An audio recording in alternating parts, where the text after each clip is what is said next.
अरे ना भाई, हम हीरो में सही है, हम ऐसा ही गर्दा उड़ा रहे हैं। हाँ हाँ, हीरो में तो ठीक है, ये बात तो सही है, लेकिन गर्दा उड़ेले ये बात गलत है ना।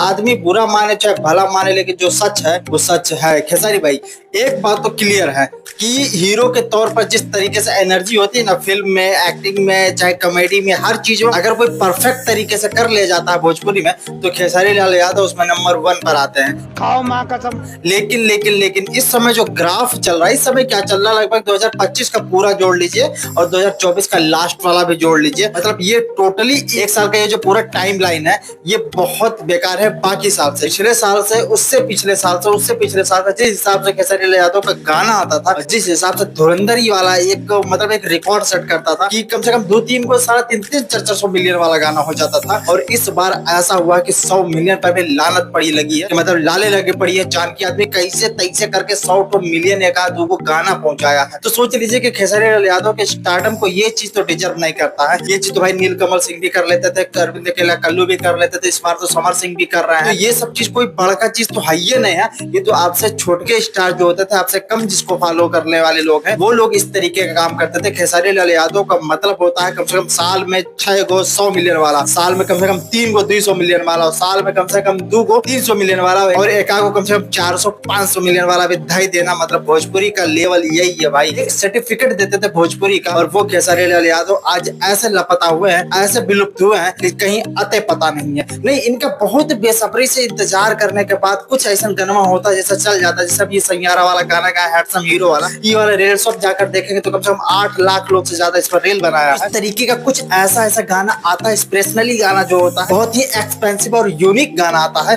जो कि लगता है कि बाकी गानों से अलग है। बाकी गानों से अलग के साथ साथ इसका लिरिक्स जो है वो भी काफी मजेदार है, और इसका जो डांस स्टेप है, मतलब कि जो हुक स्टेप जिसको बोलते हैं, वो जो है वो भी काफी मजेदार है। खेसारी लाल यादव अगर इस स्टेप को कर देते हैं ना, मतलब इसमें 4 चांद लग जाता है। मतलब भोजपुरी के बहुत सारे इशारों को आप लेंगे, उनके शरीर का वजन ही संभाल पाना उनके लिए बहुत मुश्किल हो जाता है। वो उस तरीके से बॉडी मोमेंटम ही नहीं हो पाती है, वो अपने बॉडी को उस तरीके से मूव ही नहीं कर पाते हैं। खेसारी लाल यादव इस जगह पर जिस तरीके से परफॉर्मेंस दिया ना, वो A1 क्लास का है। लेकिन ये गाना भी A1 क्लास का, लिरिक्स भी A1 क्लास का, डांस भी A1 क्लास का, खेसारी लाल यादव तो A1 क्लास के है ही है। लेकिन सिर्फ एक गाना से कुछ नहीं होने वाला है। इसका भी रिस्पॉन्स जिस तरीके से आया है खेसारी लाल यादव की स्टार्टिंग के हिसाब से देखिए, तो ये तो हमें लगता है कि सिर्फ एक दिन का रिस्पॉन्स होना चाहिए था, लेकिन ये इतने दिनों का रिस्पॉन्स है। आपने देखा था ना नींबू खरबूजा भाई 2 जो गाना आया था, एक दिन के अंदर 7 मिलियन का रिकॉर्ड था। अब सोचिए कि उसके बाद कोई ऐसा गाना आया जो इस तरीके का रिकॉर्ड सेट किया हो, कोई गाना नहीं। तो इस तरीके खेसारी लाल यादव बड़े बड़े गाने को नाम से जाने जाते हैं। और ये जो उनकी बात इंटरव्यू में चल रही थी, वो तेजस्वी यादव से मिलने के लिए गए थे। अब लोगों को लगा वो भी चुनाव का जो कार्यक्रम चल रहा है इस समय, अब अगले 2 महीने में चुनाव ना हो तो सब कुछ मतलब तैयारियां हो ही जाएगी, और लास्ट में अक्टूबर नवंबर में चुनाव भी है। इस तरीके से लगता है कि हाल फिलहाल में खेसारी लाल यादव का तेजस्वी यादव से मिलना कोई चुनाव की प्रक्रिया पर ही बात हो सकती है, लेकिन ऐसा कुछ नहीं होगा। मतलब हो सकता है कि प्रमोशन के लिए बुला, लेकिन खेसारी लाल यादव जो है वो मस्त मौला आदमी है,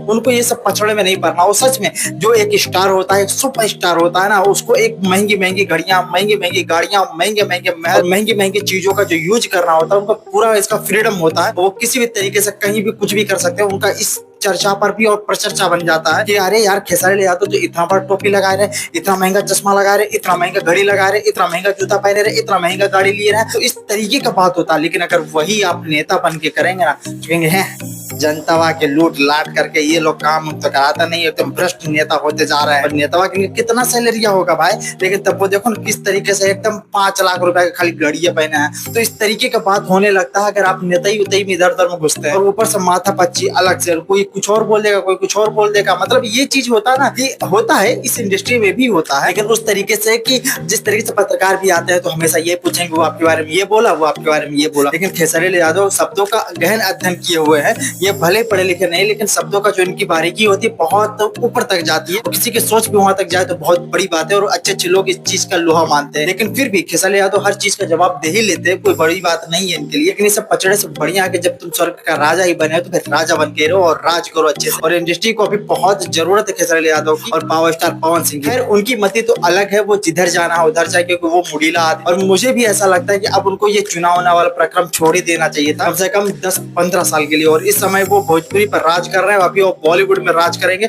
उसके बावजूद जब पूरे तरीके से थक हार जाएंगे, उसके बाद एक समय आता है तो जिस तरीके से आपने देखा सनी देओल, संजय दत्त, चाहे शत्रुघ्न सिन्हा, चाहे बहुत बड़े बड़े ऐसे सुपरस्टार रहे बने जो कि सांसद विधायक वाले इस फील्ड में गए, नेताई में वाले फील्ड में गए, तो उस एज में आने के बाद अगर करेंगे तो ये चीज शोभा देगा कि इनका एक जमाना चल चुका है, इनका जमाना चल ही रहा है और उस तरफ मुड़ जाना इनके लिए बहुत दुखदायी होगा। हालांकि ये कमबैक कर गए फिर से, लेकिन पावर स्टार थे, इनका एक नाम ब्रांड वैसे भी बना हुआ है, लेकिन ये चीज बहुत ही समझ लीजिए कि खतरापूर्ण वाला बात था। बाकी आपको क्या लगता है कमेंट में दाग दीजिएगा। मिलते हैं कोई नए फैक्ट के साथ, तब तक के लिए इजाजत दीजिए। जय हिंद।